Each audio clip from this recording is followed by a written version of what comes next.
He was a rising star in Beijing's television scene, charming, talented, adored.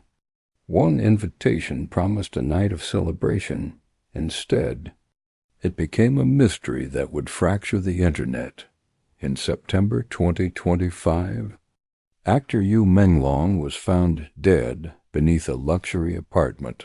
Officials called it a fall, but digital traces, deleted messages, and anonymous witnesses tell another story. A party held in silence, a circle of 17 guests, and an unspoken rule. What happened that night stays buried.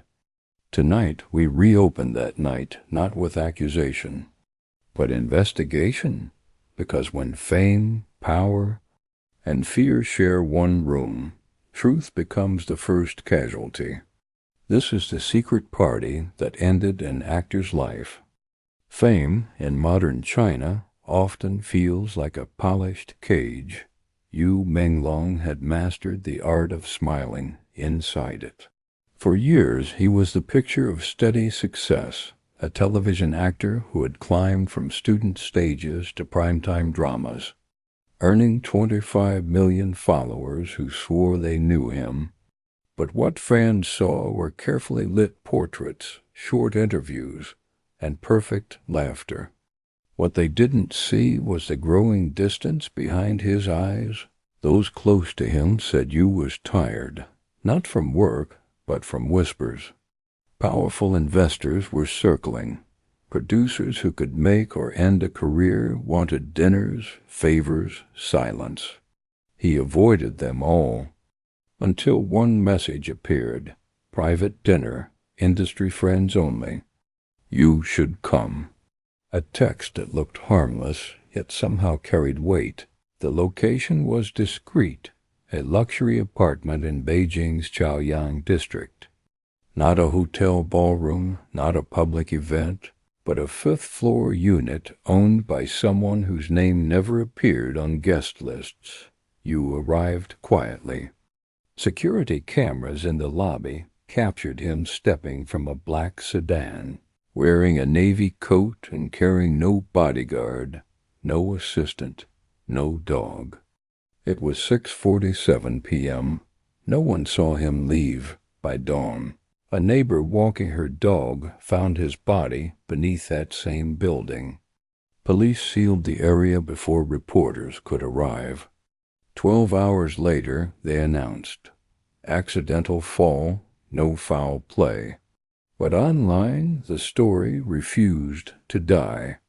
Fans noticed the inconsistencies, the window's height, the missing CCTV footage, the deleted posts, and a rumor began to spread that Yu Menglong never fell at all, that something happened inside that room, something a powerful circle needed the world to forget in China. Posts about the case vanish within minutes. Accounts disappear. Yet the questions remain, shared in code, whispered through VPNs. Who were the 17 guests? Why was he there? And why does every trace of that night keep disappearing? Inside the fifth-floor apartment, the music was low, not loud enough for neighbors, but just enough to cover secrets. Security logs show 17 guests entered between 6:30 and 7:15 p.m. Actors, investors, directors, and one man listed only as Manager Lee. To anyone else, it looked like a casual industry dinner. To those who knew the circles of Beijing entertainment, it was a ritual. Deals whispered in toasts, alliances sealed in silence. Yu Menglong, polite and quiet, was the youngest in the room. He wasn't drinking much. Witnesses say he looked distracted, checking his phone again and again. At 8:02 p.m., he texted a friend, "Still here." Strange crowd. That message was deleted 15 minutes later. The guests say he left early. The elevator cameras disagree. No footage shows him exiting. Between 9 and 10 p.m., something happened inside that apartment. The music stopped, curtains drawn, phones collected from outside. Only one sound was heard, a brief thud. When police arrived the next morning, the entire floor had been cleaned, furniture rearranged, windows washed. Even the mesh screen, the one he supposedly fell through, was replaced before investigators arrived. Yet no fingerprints were lifted, no forensic report released, and no interviews recorded with the 17 attendees online. Every name tied to the party vanished overnight. Search results were scrubbed. Entertainment blogs received content violation warnings. Screenshots of the guest list began circulating in encrypted groups, redacted, blurred, but real enough to ignite fear. Among the names, a red-haired director, a billionaire's widow, and the elusive manager Lee. By sunrise, the apartment owner's identity was sealed under state confidentiality. The police closed the case at exactly 6 p.m. 12 hours after it began, their statement was one line: no foul play detected. But beneath that silence, a different story was already spreading, a digital ghost refusing to be buried. Every tragedy has three names whispered louder than the rest. For Yu Menglong, they were manager Li, director Cheng, and Tang Hai. Each claimed innocence. Each held proof. And yet, every piece of that proof only deepened the mystery. Manager Li wasn't a manager in the traditional sense. His background wasn't film or marketing. It was enforcement. Former military, rumored to handle delicate matters for the agency. He was seen escorting actors who'd broken contracts, then they'd vanish from public life. Lee was the one who invited you to the dinner. Hours after the fall, his phone was off, his apartment empty. Within days, his digital footprint disappeared.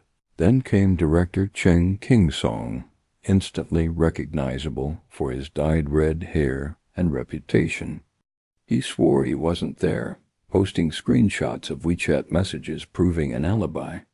But online detectives noticed odd spacing, duplicated timestamps, and a deleted message reading only, "I'm dealing with something." That single line became the internet's obsession. The third name, Tang Hai, was the widow of a billionaire who died mysteriously in prison. She confirmed dining with Cheng that night, but exposed him for altering their messages. "Why lie?" she asked publicly. "Why drag me into this?" Her confession shattered his story and sparked the rumor that both were present at the secret party. By the end of the week, receipts surfaced from the Bulgari Hotel, pristine, uncreased, dated a month earlier. The handwriting looked copied. The total was exact down to the decimal. Too perfect. Too clean. Online, millions of users dissected every pixel of those images before the posts were wiped within hours. When accounts resurfaced under new names, they whispered one question in code: what was manager Lee dealing with that night? And for the first time, even state-run forums couldn't contain the echo. Weeks after Yu Menglong's death, a single clip began circulating online, a grainy 30-second video allegedly filmed inside the Bulgari Hotel. It showed a man, blindfolded, restrained, his face bruised under harsh fluorescent light. No sound. No timestamp, but viewers claimed they recognized the curve of Yu's jaw, the mole near his ear. Within hours, the clip had 10 million views. Within 12, it was gone. Authorities called it a deep fake. State media dismissed it as Western manipulation, but the internet wasn't convinced. Users slowed the footage frame by frame. The movements were too natural, too imperfect. No AI flicker, no compression artifacts typical of generated fakes. Rumors exploded. You hadn't died that night. He had been held captive for weeks before being disposed of. People began analyzing his last live streams, the way his eyes darted off-screen, the faint marks beneath his makeup, the whispered words some claimed sounded like, "Save me."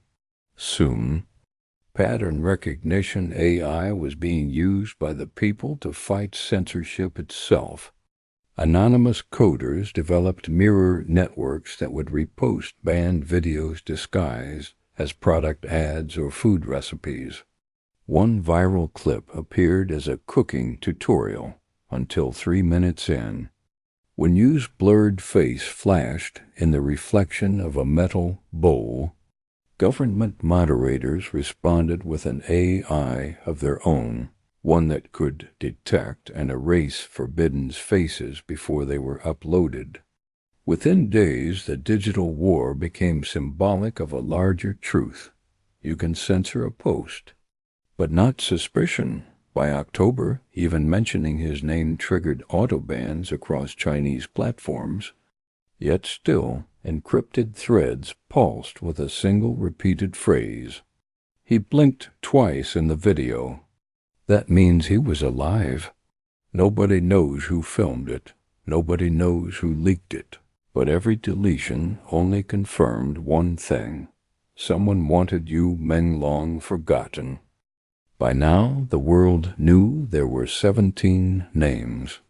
A list whispered through group chats, printed in code shared like contraband.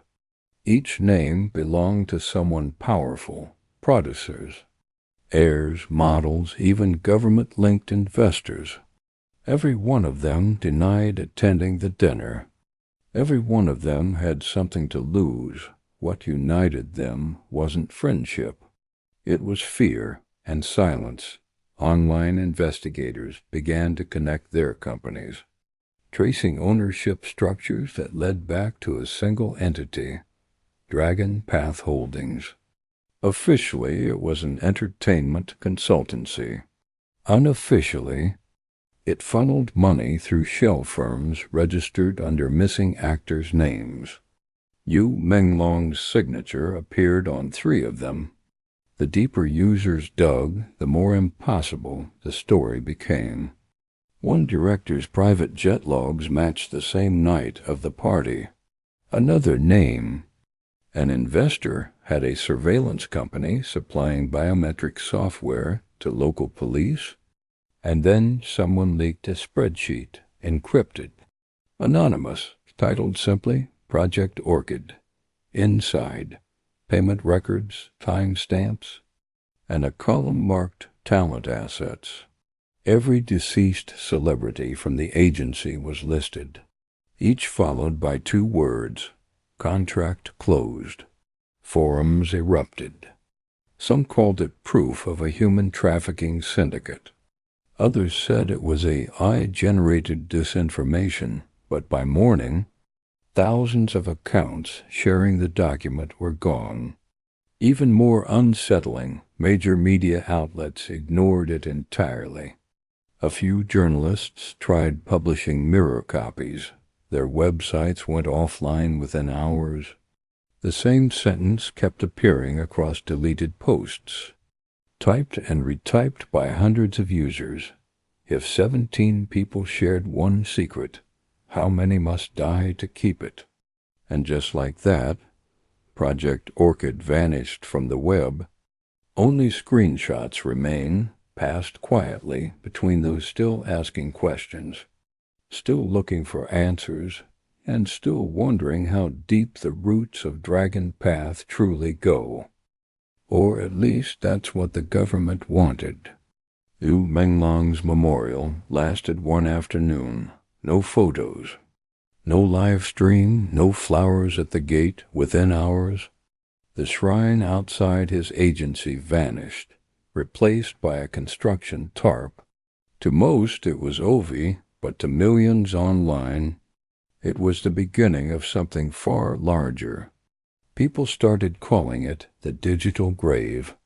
Every deleted post, every vanished thread, every censored video, re-uploaded, mirrored, hidden in places the moderators couldn't reach. Fans encoded fragments of his final live stream into QR codes. Artists painted him as a ghost walking between binary code and CCTV static. Coders called it digital reincarnation. For months, no one dared to say his name. The AI filters had learned it, 3 syllables that would auto-ban a comment before you hit send. But users got creative. They typed the 5th floor dreamer, the man who didn't fall, and each alias became its own legend. Then, in November, a foreign news site published a leak. An internal memo from Dragon Path Holdings marked Orchid Continuum. It referenced new talent reassignments, one signed by the same man who managed Yu. The date? 2 weeks after his death, the site was taken down in 6 hours. But the file lived on. Mirrors, torrents, screenshots, whispers. That's the thing about the internet. You can erase a post, but you can't erase a pulse today if you search hard enough past the firewalls, past the propaganda. You'll still find a photo of you in a blue suit, half smiling into the camera. If you listen closely, the audio of his last stream is still floating somewhere in the cloud, right before the connection cuts. You can hear him whisper, "They're still watching." And for many, that's the part that never stops playing. If you thought the horror ended here, you're wrong. What other dark rituals and forbidden practices are still being performed in secret? Dive deeper into the chilling world of haunted ceremonies, banned footage, and eerie folklore that refuses to stay buried. Click on the playlist to uncover terrifying recordings, lost evidence, and disturbing stories they never wanted you to see. Don't forget to like, comment, and subscribe for weekly uploads of spine-tingling footage and dark tales that echo from the shadows.